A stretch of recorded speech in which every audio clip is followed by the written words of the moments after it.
Went right back to work yesterday. I just had a couple guys bumped up, banged up a little bit, but really good practice yesterday. Guys were sharp, understanding the importance of getting refocused and getting dialed in and locked in to Washington State and the kind of team that they are. Obviously, they're a really good football team, so plan has been going well so far. From an injury update standpoint, waiting on word on a couple guys, but we seem to be doing okay in terms of Dallas, in terms of Panay. Braxton Burmeister is back. We expect him to be back fully. Austin Faliu, obviously, he was good. He played in the game. Darren Felix, we're still waiting on his foot. He still has an issue with his foot. We don't expect it to be a real serious one, but it might take another week or two. If I'm missing somebody, please let me know. But that being said, open questions. Kind of maybe injuries. What about Tony Brooks-James and his status at running back? Because it seems like you've given the bulk of the 2 carries the last 2 games to Verdell and Dye. Well, Verdell played really well, and so we felt he deserved it, and he got it. Watching TBJ, especially on that second kickoff return, was explosive, ran hard, ran physical. So we are going to get him more involved and make sure he touches the ball more. So he's healthy? He is healthy. He is healthy. He was healthy this past week. In the back, center, Katie.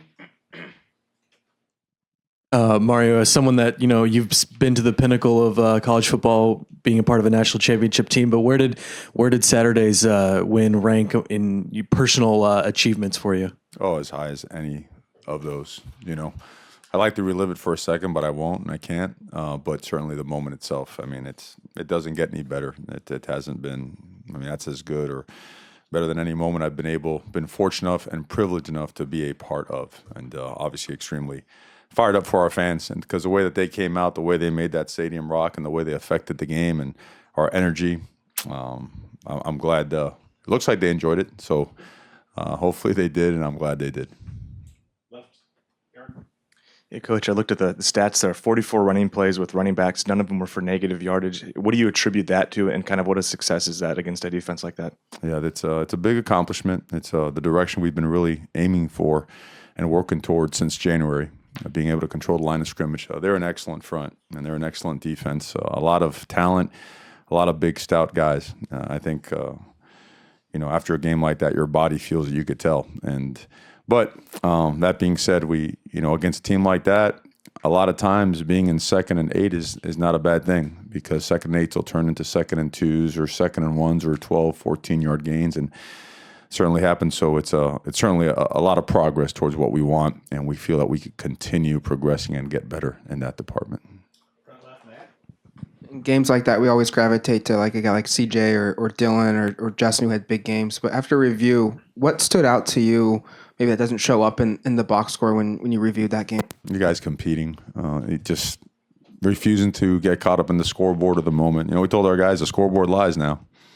You could go out there and physically dominate for a long, long time and knock some people around and look up and, a fumble or an interception or just an unlucky play. It might say the other team's winning, when on the field you're kind of doing the things for the most part you're supposed to do. So don't pay attention to it. I thought that was the most important thing we did, is the entire time just kept playing ball, no matter what.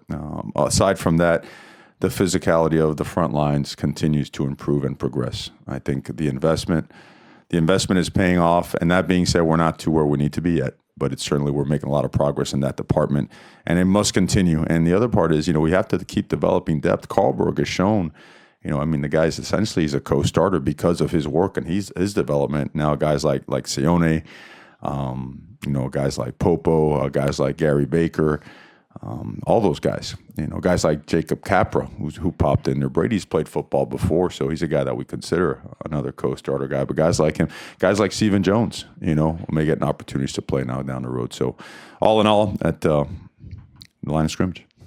On the left, Rob. Other than the interception for Diamador and then the one long pass play for UW, the corners kind of weren't in the spotlight a lot. How do you think they covered, and particularly going forward, with the challenge they're going to face this weekend in light of that? Sure, they did a really good job. Keith Hayward is, along with Dante, of course, but Keith is really brought some new wrinkles to our defense in terms of coverage to be able to not only and sometimes to protect your corners so they're not an island all day, but also to be able to give different pictures and different looks to the opponent quarterback, and being able to tie those into what we do up front. It's been a tremendous factor for us in terms of improving in that department. And you're going to have to, because this crew that we're playing against, the quarterback's an excellent player. The offensive line is a veteran group that protects him well. They have every kind of receiver you want on your roster. They have the big guy that could, long stride and run by you. They have the slot guy that could wiggle right by you and create problems in space. They use their running back extremely well out of the backfield and in empty formations to create mismatches, wheel routes and whatnot, pick routes on some of your linebackers and safety. So you have to be very disciplined in terms of what you're seeing, your assignment, and also from a technical standpoint. You have to be able to disrupt these guys, and you have to be able to affect the quarterback because he gets rid of the ball quickly, and if he does have time, he's even that much more dangerous. In the middle, James. Mario, I just wanted to clear up the ambiguity there. You said with Panay and Dallas that they were with those guys you were waiting word on, or were you confident that they were minor injuries, or just wanted clarity on that? We believe Dallas, I believe, is full go. Panay, which we're going to wait and see how he is. And then with the Washington State's pass defense, they lead the league in pass defense overall, and they're third in conference play. This is a little bit of a different Washington State team than years past. And last year they also made improvement. What have you seen from that pass defense in particular when you're obviously a pretty potent passing offense? Sure. It starts with what they do on first down. Their success rate on first down, doing a couple things. They stem the front a lot, which always causes problems for an offensive line. The picture starts looking one way, it changes in a second. So either it causes issues with line calls and communication, or you get offenses jumping off sides, which all of a sudden you're in 1st and 15. Well, we do all our analytical work and our statistical work. When teams are on 1st and 15, their success rate for getting the punt team on the field in 3 plays is about 98%. So first down is critical in this game. You got to make sure that you're disciplined. You don't allow all this eye candy to get you to jump and be jittery. So that's important. Number 2 is their defense is very challenging because they move like crazy. They are a stunt, stem operation, meaning that they might start in a 4-man front, stem to bear, stem to odd. Very exotic in their third down packages. They use big guys outside and smaller guys inside and switch those guys around. Their full line slants and angles are very difficult to block. They get underneath the zone schemes, underneath some of the gap scheme stuff. And they play their fifth safeties are really strong and heavy run support guys. They're going to be in there, and sometimes it's going to look like cover 0, but they're playing their quarters coverage stuff. So they're going to get hats to the football. They're going to disrupt the line of scrimmage. They've got to be one of the tops in the country in creating negative plays because of what they do. So you have to be very disciplined in the way that you ID them, in the way that you block them, and the technique you use, because when guys are slanting and angling like that, what happens first? Your feet don't catch up. So what happens after that? Typically your hands are in bad position and you start tugging and getting your holding call. So that's one of the many challenges of this defense. They're playing at a really high level. Last year they gave us tremendous problems. They came here to Autzen and we jumped off sides a good chunk of times, put ourselves in tough down and distance situations, and they flat out they played a better game than we did. So we certainly we have our work cut out for us and something that we're looking forward to. Mario, your guys kind of embraced that take the pack mantra before the season. Halfway through now, tied for first place in the division. Is that something you address with your team, either in terms of what it takes to get there, or maybe not focusing on it too much at this point? Yeah, I think that's something in the offseason you talk about so that they understand it. But once you get into the season, you are going week to week. You always address it because it's out there and they're going to hear it, right? They're always going to hear that this thing's a tight race and going to be a tight race, and how wide open the Pac-12 is, not to mention the North Division. But immediately bring it right back down to earth and to the focus that we use every single week is understanding that we need to win tomorrow's practice. The Tuesday, Wednesday practice for us is the ultimate difference maker for us in our process and our program. And it really is that simple. I know it sounds boring and certainly not interesting at all, but for us, because of where we are and how we're developing, it's completely tied into how we play on Saturday. I mean, tomorrow's practice and Wednesday, we play a game, maybe a game and a half on Tuesday and Wednesday, but it's it's part of what they now trust and believe in, and we're going with it full throttle. Middle, Jerry. Yeah, Coach, a question about defensive back play and your philosophy. I noticed in the Washington State USC game that I think 3 times Washington State defensive backs got hit in the back of the helmet by passes. They didn't turn to look for the ball. They get pass interference calls. And, it seems like that happens a lot, that DBs don't turn and look for the ball when they could get an interception. In that vein, your philosophy in that regard, considering the long kind of pass that Browning threw and Thomas Graham seemed to have position on the receiver and then for some reason went behind him. I don't know if I'm interpreting that right, but would you say he should have cut in front of him and maybe got the interception, or because behind him? Thomas's play, the actual play itself, yeah. That's a long and a lonely track and a very unforgiving world when you're out there playing the field, and that thing comes all the way across the field. So it's a lot of grass to defend by yourself, and we understand when they get you in that coverage, that's what comes with it. And the way that throw came out, the angle of the route changed a little bit too. How to defend it? Yeah, you got to undercut it, to get yourself between the receiver and the football itself, cut the flight path of the ball, and go up and make a play. Easier said than done. Easier said than done, but plenty of stuff to coach off the tape. He's a diligent student of the game, so and every single week he gets better and better, and he's a really good football player. So, stuff that we work on and we'll continue working on. Eric on the left. Looking through the numbers there, Gardner Minshew, I think 313 pass attempts, just 4 interceptions. How good has he been this year? And then also just how difficult is it to prepare for a team that throws it about 3/4 of the time? He's been excellent now. I think his completion percentage is at 68, 69%, something of that nature. The left tackle is a big-time player on a very good offensive line. So they protect him really well. The ball is gone now. So the problem is if you allow that to lull your defensive line asleep, all right, when he does drop back and does his quick 5 stuff or his shot stuff, what they call, he's going to have a lot of time to throw the ball. So you've got to stay relentless to him. When the ball's gone, you got to go relentless to the ball. But he is very decisive, and he gets it out quick. And I'm talking about just not the decision, but his actual mechanics. The ball is gone. It's gone. He's a 6'3" guy, so he's a good-sized guy that can see over those big offensive linemen, but he knows where he's going with the football. Changing the picture on him is important, because if he knows exactly what you're in, he can dial it up. Now, that being said, you watch them over the years, and they'll attack defenses as to what they see is there. So, yeah, they like to throw the ball. It's obvious they've got the top passing offense in the conference, one of the best in the country, if not the best. But they will run the ball, and their running backs are really talented guys. Those big splits are challenging. Naturally, they create a lot of air right there, a lot of grass. So if you get a hat on a hat and give those guys some room, they could do some damage. And I mentioned it before, their running backs, they do a great job in the passing game. That's a big challenge. When those guys start motioning out of the backfield, start lining them up as the one spot or the 2, the slot receiver. Now they start working on, some guys that aren't used to being out there in space and covering them. So there's a lot of stuff they do that presents some challenges. So our guys, we have to burn our eyes on film. Nonstop. Our guys have to really just burn our eyes watching film and watching formations, watching everything that relates to, how they've and what they've done to have success. Right back, Alex.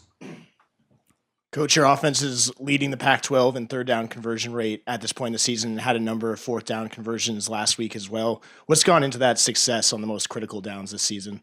Sure, a couple things is extensive offseason studies. We're a very different offense than we were last year. It's just a very different, schematically, philosophically, very different. Credit to the offensive coaches and the offensive players. The investment in third down game planning and red zone game planning has really gone through the roof. It helped us this last Saturday. We were 4 for 4 in terms of touchdowns in the red zone, and our numbers on third down keep going up and it's not. Everyone thinks, well, you're just creating a matchup for Dylan Mitchell. That's not the case. That's not the case at all. Now, he does get open, and if you're a quarterback, you're going to throw it to the open guy. But we try to stress certain parts of the defense. We try to, when we recognize a tendency, and it's no different than anybody else. We just really try to stress those tendencies by what we do, and a lot of times it complements our base scheme as it is. Sometimes it doesn't. But Marcus has done an extraordinary amount of work and study on third down football. this offseason, and all that carryover is really starting to pay off. And Justin eats it up. He's a student of the game. The rest of our offensive guys, they love that kind of stuff. They live for it. And when you have bright guys with high football IQs, that playbook could keep expanding, and that's what's happening. Second one on the left, Haley. Coach, would you say that it's helpful having Mastro on staff coming up against WSU, having a little bit of insight to what Leach does and how he runs things? A little bit, but schemes change and whatnot, and terminology changes and all that stuff. It's helpful. It's great having him here because what he's brought to the table for us, more than having been at a place that we're going to play against, quite honestly. But, anytime you have someone on your staff that has been at one of your opponent's staffs, you always, see if there's anything that could be helpful in it. But overall, I mean, the big benefit from him is just what he brings to the table and what he's done for our run game and our protections, and he's done a heck of a job now. He's an excellent football coach. All right, Austin. Mario, there's been some controversy in the Pac-12 about targeting and how that's been enforced. You had one Saturday that was kind of a borderline one. What did you see when you look back at that play with Carl Bergen? Is there like a teaching point you pull out of that in terms of teaching guys what to do when they're in position to hit the quarterback? It is. I think everybody's in a tough spot because those things happen so fast. And I think that the entire country is teaching the right stuff. I don't think any coach is teaching a player to target. What happens is, your eyes lead your body, and you're looking at guys that are moving as fast as they can against guys that are moving as fast as they can, taking particular angles as it relates to their assignment. And sometimes it's just on you.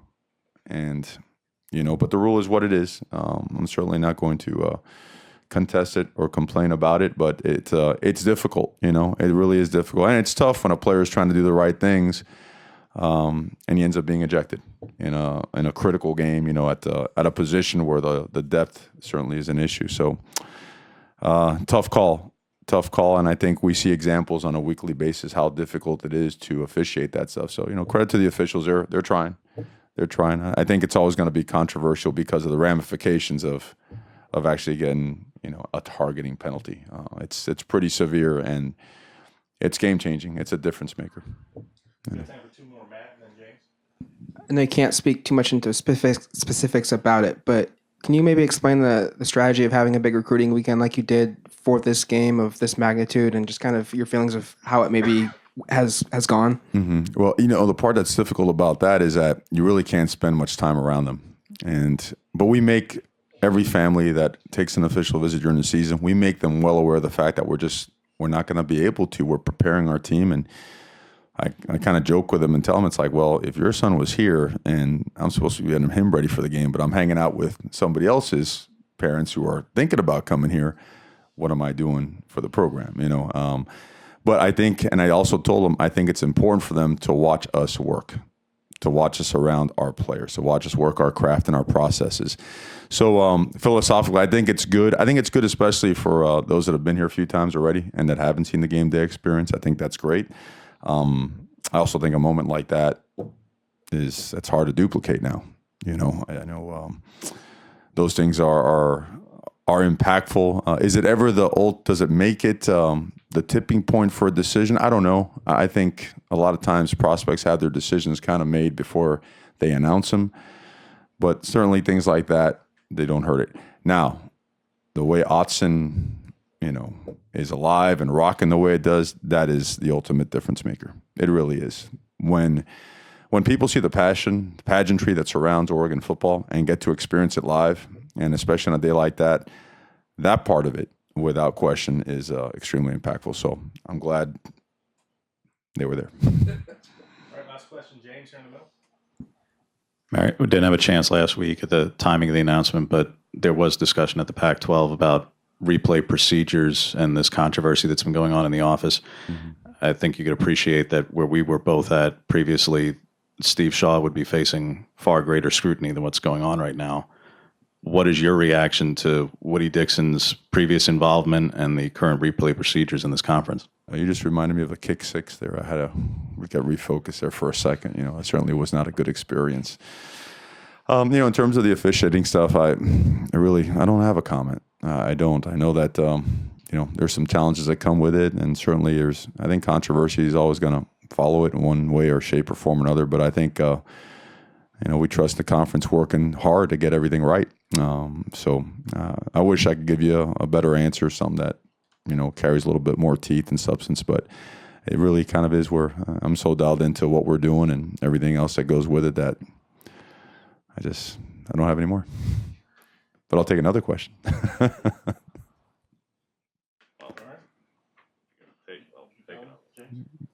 another one, then get back to the game itself. Mm-hmm. You touched on a little bit about their passing. Yeah, Touch on a little bit with their passing. They, on a per pass attempt basis, the fact that they've only taken, I believe, 5 sacks on the season is kind of incredible. The fact that obviously, yes, he gets the ball out very quickly. As a team that prides itself on sacking the quarterback as much as you do, how do you try to do that against a team who not only gets the ball out very well, but clearly protects enough, despite the fact that they pass more than anybody? Yeah, it's the challenge is that you have to continue to play at your highest level with a high motor, because you know how it is. I mean, chase quarterback, you're about to get there, you get all excited, and bam, the ball's gone, and you got to redirect and go chase down the ball carrier. Now, if you don't successfully get to the quarterback every now and then, and the sticks are moving, that's where the challenge becomes an issue. It's more than a challenge because your guys start getting worn out. We don't allow it to happen, but I could see where they have discouraged teams from really rushing the passer. I've seen teams just kind of wait at the line of scrimmage and hope to bat down a ball instead because of that. So I think, and the way they do it, the way they formation you, I mean, they understand. And obviously Coach Leach has done an incredible job, and everywhere he's been, he really understands how to attack defenses. Like, he knows where the holes are and the way that offense is designed. That offense is designed to expose those holes. So the picture and changing the picture is critical. But the offensive line, they're a good offensive line. We have a good defensive line. We have to be at our best, and we expect our guys to be at our best to help us, affect the quarterback.